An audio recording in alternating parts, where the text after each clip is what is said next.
Alors, bonsoir à tous et à toutes. Dans cette seconde vidéo, je vous propose de voir un petit peu les interprétations géométriques des différents types de systèmes. D'accord? Alors, juste ici, petit rappel. Lorsque j'ai un système comme ceci, je peux l'écrire sous une forme matricielle. Alors, comment est-ce qu'on faisait ça encore? Je vais juste en fait écrire mon système comme une matrice, avec ici mes coefficients. Donc ici 2, 2, 5, 3, moins 7, 2, moins 5, 0, 0. Et ici, je devais bien mettre, attention, mes coefficients, donc 29, moins 41 et moins 5. D'accord? Donc c'est juste un petit rappel, parce que, voilà, ici dans le résumé, je mettrai sous forme matricielle. Mais dans l'explication, si vous voulez, je peux le laisser sous forme, ici comme à gauche. Comme ça, vous voyez à quoi ça correspond.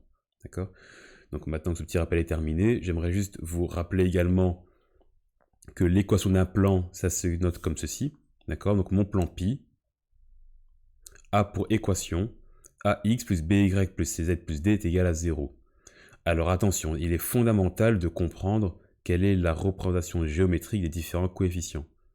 En fait, le a, le b et le c, ce sont les composantes du vecteur qui est normal au plan. D'accord? Donc mon vecteur n ici est normal au plan pi. Et ses composantes, c'est a, b et c. Et en fait, ça va être quoi le d? Le d, en fait, ça va être l'ordonnée, enfin le moins d plutôt, ça va être ici l'ordonnée à l'origine. D'accord? Donc ça va être, si vous voulez, l'endroit où mon plan pi va toucher l'axe des z. Alors comment est-ce que je peux le savoir? Regardez, j'ai ici ax plus by plus cz plus d est égal à 0. Alors qu'est-ce qui se passe si je pose x est égal à 0, y est égal à 0? Est-ce que vous voyez que je suis sur l'axe des z? D'accord? Tous ces points ici en z, ils ont x qui vaut 0 et y qui vaut 0. Donc par exemple celui-ci c'est le point 0, 0, 8. Celui-ci c'est le point 0, 0, 5. Ici je vais avoir le point 0, 0, moins 2 par exemple. D'accord? Donc si je pose x est égal à 0, y est égal à 0, je suis sur l'axe des z. Donc si x est égal à 0, ça vaut 0. Si y vaut 0, celui-ci vaut 0. Alors qu'est-ce qu'il va me rester? Il va me rester ici, du coup, le terme en z. D'accord? Et donc du coup, ce que je vais avoir en fait, c'est cz est égal à moins d. Donc z est égal à moins d sur c. Alors ce que je veux que vous compreniez en fait, c'est ça qui est fondamental, c'est que en fait derrière le d se cache en fait l'idée, l'endroit où mon plan va toucher l'axe des z. Ça veut dire que deux vecteurs peuvent tout à fait avoir le même vecteur normal, donc deux plans peuvent avoir le même vecteur normal. Si le d est différent, ils vont être parallèles mais non confondus, donc ils vont toucher l'axe des z à des endroits différents. D'accord, donc deux messages importants dans ce slide. 1. Le vecteur normal est donné par A, B et C. Et D, ça représente, d'accord, l'idée c'est que ça représente l'endroit où mon plan va toucher justement l'axe des Z. D'accord, donc l'intersection entre mon plan et l'axe des Z. Alors, du coup, une fois que je sais ça, je vais pouvoir écrire mes trois situations. Ici, j'ai un plan pi1 et un plan pi2. Alors, faisons l'exercice. Écrivons pi1 et pi2. D'accord? À quoi ils pourraient ressembler? Donc là, j'ai pi1. Là, j'ai pi2. Alors, pi1, on pourrait imaginer qu'il a x plus y plus z moins 3, par exemple. Alors que pi2, je sais qu'il aura le même vecteur normal. On voit ici que le vecteur normal n1 et le vecteur normal n2, ce sont les mêmes. Par contre, ils ne vont pas toucher au même endroit. Donc on pourrait imaginer qu'ici j'ai moins 5 par exemple. Donc dès que vous avez deux équations où la partie normale est la même, il n'y a que d qui change, vous savez que les plans sont parallèles non confondus. Alors c'est quoi des plans parallèles confondus? C'est lorsque pi1 et pi2 vont avoir la même équation, ou en tout cas des équations proportionnelles. D'accord? Donc par exemple, x plus y plus z est égal à 1. et 2x plus 2y plus 2z est égal 2, par exemple. Et alors les plans c'est quand? Ben, en fait c'est des plans où en fait ben, simplement les n1 et les n2 sont totalement différents. D'accord? Ici on va avoir un vecteur n1 et ici on va avoir un vecteur n2. n1 et n2 sont totalement différents. Donc ça va être mes trois situations. Et donc concrètement, on pourrait imaginer ici que j'ai x plus y plus z, et que là j'ai 2x moins 3y plus 5z. D'accord? Les parties normales ici n'ont rien à voir l'une avec l'autre. Alors ça c'est fondamental parce que du coup ça va me permettre en fait de venir interpréter mon résultat. Lorsque je vais avoir la méthode de Gauss-Jordan, ici, là ce sera quelle situation? Ce sera la situation où, je vous rappelle, on l'a vu dans la première vidéo, je vais réussir à faire apparaître 0, 0 ici, et par exemple, ici, 0 là.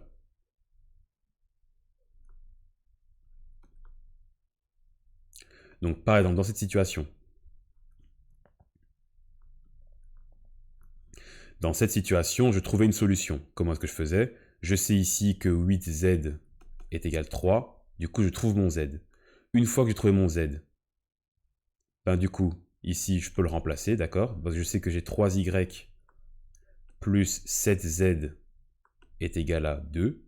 Vu que j'ai z, que j'ai sa valeur, je peux trouver mon y. Et du coup, vu que j'ai z et que j'ai y, du coup je peux trouver mon x. Donc lorsque je vais avoir ma matrice finale qui va être sous forme de triangle, comme ceci, je sais que le point x, y, z que je vais trouver, en fait, ce sont les coordonnées du point d'intersection. D'accord? Ça, c'est dans la situation où mon système est simplement déterminé. Alors ici, il n'y a pas vraiment d'interprétation géométrique à donner, hein. J'ai juste un point. Ce point, c'est le point d'intersection. Là où ça va être intéressant, c'est lorsque je vais commencer à réfléchir pour mes systèmes simplement indéterminés. Qu'est-ce que j'ai? J'ai le plan pi2 et pi3 qui sont confondus. D'accord? Donc je sais déjà que ma deuxième équation et ma troisième équation seront entre guillemets identiques. Donc en fait, qu'est-ce que je vais avoir? Je vais avoir par exemple ici 1, 1, 1, 1. Et je vais avoir ici 2, 2, 2, 2. En fait, vous voyez intuitivement que l'équation numéro 2 et l'équation numéro 3, c'est la même. Et donc, entre guillemets, il y en a une des deux qui ne sert à rien. D'accord? Vu que c'est le même plan. Et mon vecteur 1 ici, il est séquent. Donc, je sais que j'aurai un truc qui n'a rien à voir. Donc, genre 1, 2, 3, 4 par exemple. Donc, ces deux vecteurs, ces deux plans-ci, en fait, je vais essayer de faire apparaître une ligne avec que des zéros. D'accord? Qu'est-ce qui se passe si je pose que L3, en fait, je dis que c'est L3 moins 2 fois L2. Qu'est-ce qui se passe? En fait, je fais donc ici, je vais avoir ici 1, 1, 1, 1, et ici, je vais avoir 0, 0, 0, 0. Donc, dès que je vais avoir une ligne avec que des zéros, mon système est simplement indéterminé. Alors ici, je sais que j'ai en fait deux plans qui sont confondus. D'accord? Donc dès que j'ai une ligne de 0 ici, mon système est simplement indéterminé. Simplement indéterminé, ça veut dire que je vais avoir ici une droite de solution.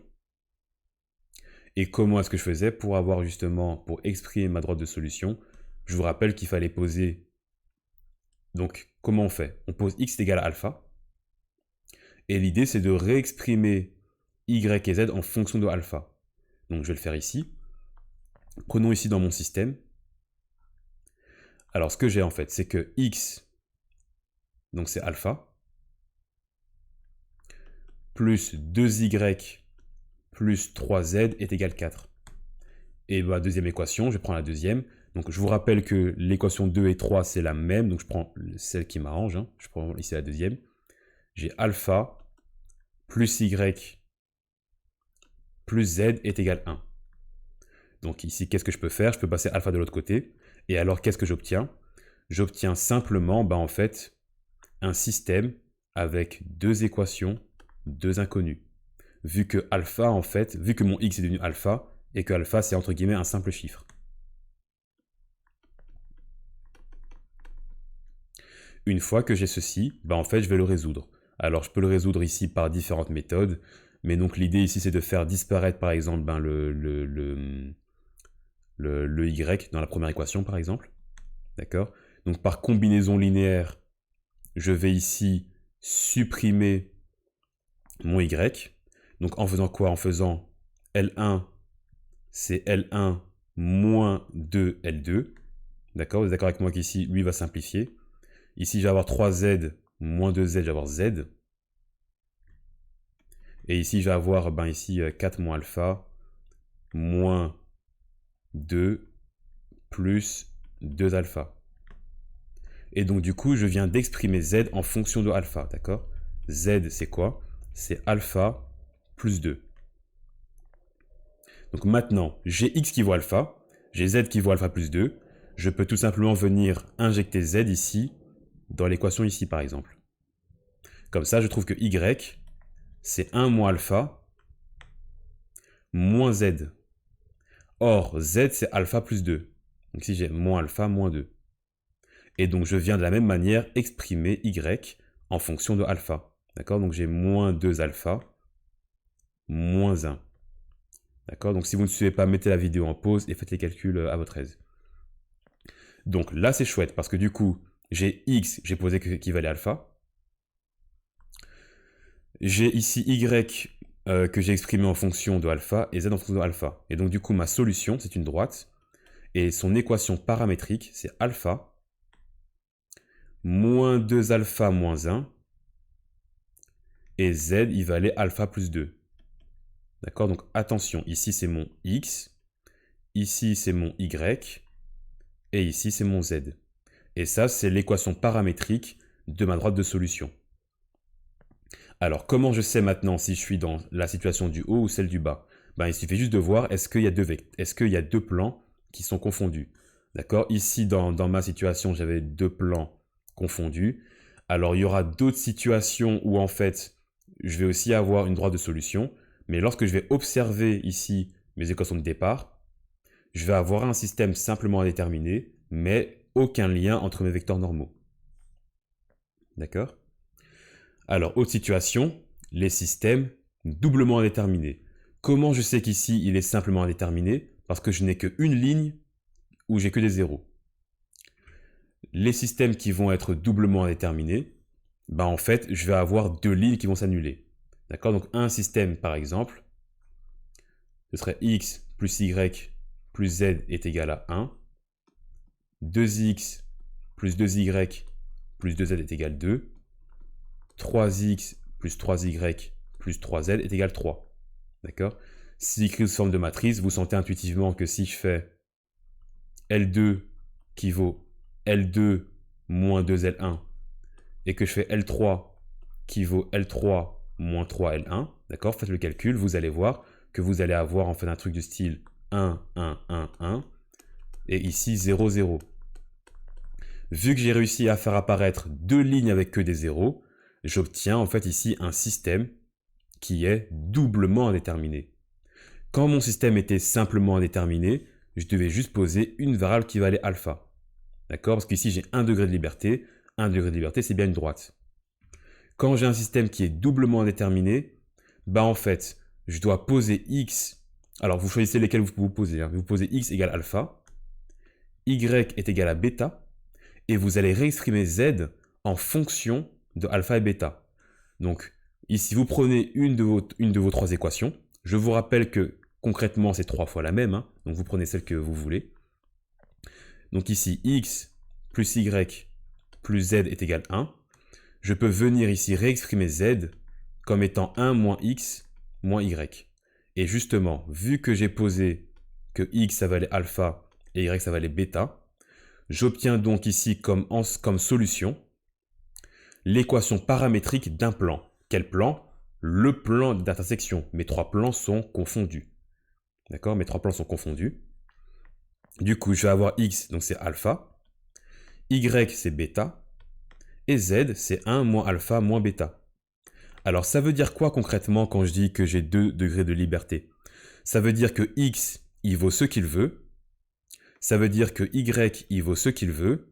Mais par contre, z, il est contraint en fonction de x et de y. D'accord? Je n'ai que 2 degrés de liberté. Tout à l'heure, j'avais 1 degré de liberté, c'est-à-dire que x, il valait ce qu'il voulait. D'accord? Par contre, y et z, ils sont contraints par rapport à la valeur de x. Et donc, dernière chose, c'est quoi l'interprétation géométrique du paramètre? À chaque fois que je vais poser un alpha, je vais tomber sur un point. Donc, par exemple, si je pose alpha est égal à 1, d'accord? Si je mets alpha est égal à 1, qu'est-ce que j'ai? Ben, j'ai un point. Ce point a pour coordonnée 1, moins 3 et 3. D'accord? Donc, à chaque valeur de alpha correspond un point de la droite, de la droite de solution. Ici, c'est la même chose, sauf qu'ici, je vais avoir 2 degrés de liberté, vu que c'est un plan. Je vais avoir ici un couple. À chaque couple alpha, bêta, va correspondre ici un point x, y, z. Faisons-le. Si j'ai le couple alpha égale 1, bêta égale 1, ça me donne un point. C'est le point qui a pour coordonnées 1, bêta égale 1, et z, il vaut 1 moins 1, donc 0 moins 1. Donc ça, c'est un point du plan. D'accord? C'est le point qui correspond au couple de valeurs alpha, bêta. Comment je sais que mon système est doublement déterminé et que du coup, je dois poser 2 paramètres? C'est parce que j'ai 2 lignes avec des zéros. Alors, la dernière situation, c'est les systèmes qui sont impossibles. Les systèmes qui sont impossibles, bah en fait, c'est des systèmes où je n'ai pas de point d'intersection pour mes 3 plans en parallèle. Alors, faisons un petit exercice. Et écrivons ensemble des systèmes, voilà, qui vont représenter ces situations. Si vous êtes capable ici de décrire vos systèmes, bah en fait, quand en TP vous allez avoir des systèmes, vous arriverez à faire le schéma inverse. Ici, j'ai 3 plans qui sont parallèles. 3 plans sont parallèles s'ils ont des vecteurs normaux proportionnels, d'accord? Du coup, ici, en fait, ça correspondrait au système, par exemple, x plus y plus z est égal 1, x plus y plus z est égal 2, et x plus y plus z est égal 3. Ils ont tous le même vecteur normal, mais ils vont toucher l'axe des z à différents endroits. Alors, le deuxième, à quoi ça pourrait ressembler? Le deuxième, bah en fait, j'ai 2 plans qui sont confondus. Donc, ça pourrait être x plus y plus z est égal 1. 2x plus 2y plus 2z est égal 2. D'accord? Donc ça, c'est mes plans pi2 et pi3.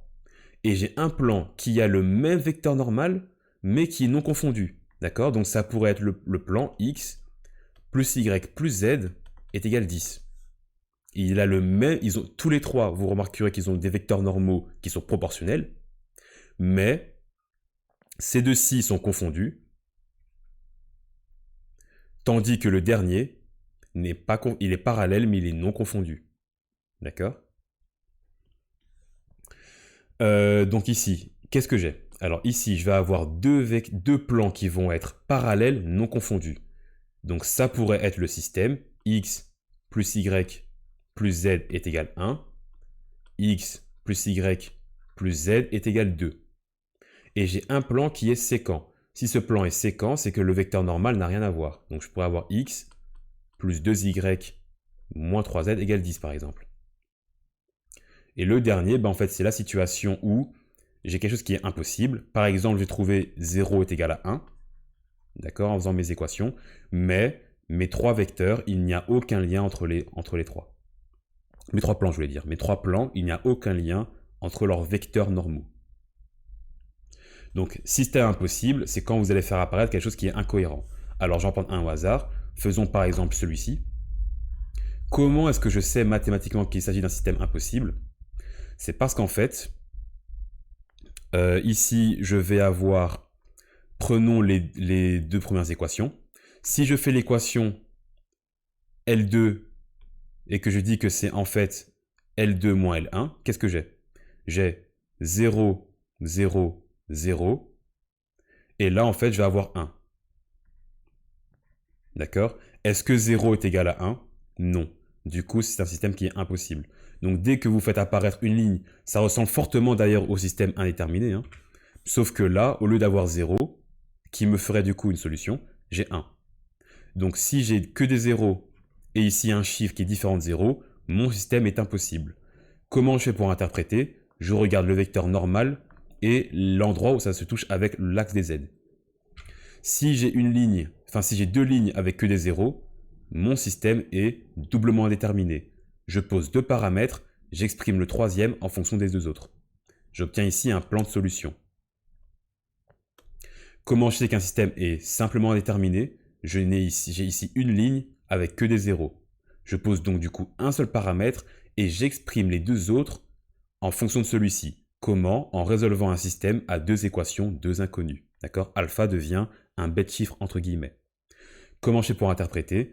Je regarde, est-ce que à la base j'ai deux équations qui sont proportionnelles? Donc par exemple, ici c'était la deuxième et la troisième, ça correspondrait du coup au plan pi2 et pi3. Pour finir, les systèmes déterminés, ce que je vais avoir ici c'est un triangle de 0. Et là du coup j'ai vu la méthode dans la première vidéo qui me permettait justement de résoudre le cas.